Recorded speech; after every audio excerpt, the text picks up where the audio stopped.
Hi friends, welcome to Pavan stories. నేను మీ పవన్ కుమార్ పెంటు ఓ చక్కని కథతో వచ్చేసాను. కథలోకి వెళ్ళిపోదాం. జపతో నాస్తి పాతకం అంటే మనం చేసే జపం వల్ల మన పాపాలన్నీ తొలగిపోతాయి అనేది ఈ కథలోని ముఖ్యాంశం. అనగనగా ఒక భక్తుడు గాయత్రి దేవిని దర్శించాలనుకున్నాడు. వెంటనే గురువు గారిని అడిగాడు. ఆయన చెప్పారు, 1,00,000 సార్లు గాయత్రి మంత్రాన్ని దీక్షగా చక్కగా చదివితే ఖచ్చితంగా అమ్మవారి దర్శనం కలుగుతుంది అని చెప్పాడు. వెంటనే శిష్యుడు ఒక అడవిలో ఏకాంత ప్రదేశంలో ఎవరూ రాని చోట ఒక చక్కని గుడిసెను కట్టుకొని గాయత్రి మాత చిత్రపటాన్ని ముందర పెట్టుకొని దీక్ష ప్రారంభించాడు. అటుగా వెళ్తున్న గొల్లవాడు అయ్యవారి కోసమని రోజు చెంబెడు పాలు తీసుకొని రావడం మొదలుపెట్టాడు. స్వామి అని పిలవగానే ఈ స్వామి బయటకు వచ్చి ఆ చెంబును లోపలికి తీసుకువెళ్ళిపోయేవాడు. ఇలా రోజులు గడుస్తున్నాయి. రోజు గొల్లవాడు రావడం, స్వామి అనగానే ఈ స్వామి బయటకు రావడం, పాత చెంబుని ఇచ్చేయడం, ఆ రోజు తెచ్చిన పాలను లోపలికి తీసుకెళ్లడం జరుగుతూ ఉండేవి. రోజులు గడిచాయి. 1,00,000 సార్లు ఆ మంత్ర ఉచ్చారణ జరిగిపోయింది. కానీ అమ్మవారి అనుగ్రహం కలగనేలేదు. ఆ భక్తుడికి కోపం వచ్చేసింది.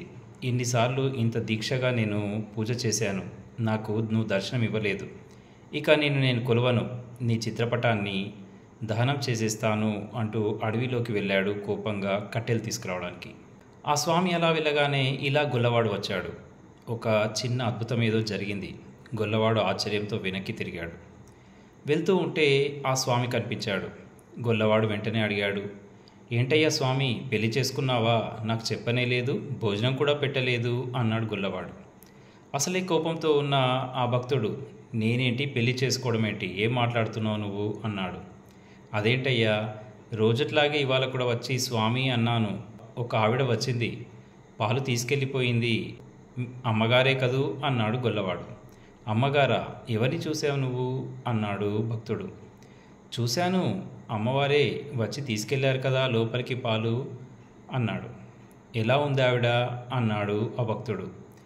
కేవలం చెయ్యి మాత్రమే కనిపించింది, చాలా అద్భుతమైన చెయ్యి, ఇప్పటివరకు అలాంటి అద్భుతమైన చెయ్యి నేను ఇంతవరకు చూడలేదు, నేను పెళ్ళి చేసుకోలేదు అంటూ లోపలికి పరిగెత్తాడు ఆ భక్తుడు.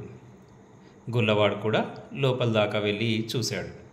లోపలికి వెళ్ళి చూసేసరికి ఆశ్చర్యం, ఆ పాలు కాచి చక్కగా నివేదన కోసం రెడీగా ఉన్నాయి. చూసావా, నాకెందుకు అబద్ధం చెప్తారు స్వామిగారు అంటూ బయటకు వెళ్ళాడు గొల్లవాడు. ఈ విచిత్రాన్ని చూసి అర్థం చేసుకున్న ఆ భక్తుడు ఆ పటం ముందు సాష్టాంగ ప్రణామం చేస్తూ ఏడవడం మొదలుపెట్టాడు. ఇంత చక్కగా దీక్ష చేసిన నాకు మాత్రం ఎందుకు దర్శనం ఇవ్వలేదు అన్నాడు ఆ భక్తుడు. ఇప్పటి వరకు చేసిన మంత్రోచ్చారణ వల్ల నీ పాత పాపాలన్నీ వెళ్ళిపోయాయి, ఇక మళ్ళీ దీక్షను మొదలుపెట్టు, ఖచ్చితంగా నేను నీకు కనిపిస్తాను అనే స్వరం వినిపించింది.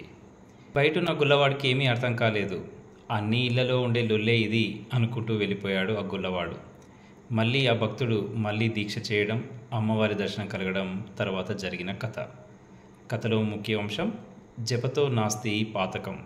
జపం చేయడం వల్ల మన పాపాలన్నీ తొలగిపోతాయి. ఇంత చక్కని కథను మీకు అందిస్తున్నందుకు నాకు చాలా ఆనందంగా ఉంది. కథ నచ్చితే ప్లీజ్ ఫాలో మీ పవన్ స్టోరీస్. ధన్యవాదాలతో నేను మీ పవన్ కుమార్ పెంటు.